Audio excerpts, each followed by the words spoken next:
If you want your website to climb higher in search rankings, you need to pay close attention to how visitors interact with your pages. Metrics like bounce rate, clicks, and time on page are more than just numbers.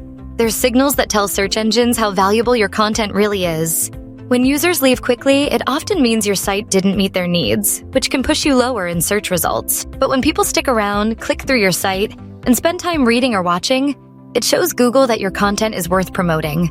Simple improvements like faster load times, clear navigation, and mobile-friendly design can make a big difference. Engaging, in-depth content keeps users interested and encourages them to explore more. Every positive interaction builds trust and helps your brand stand out.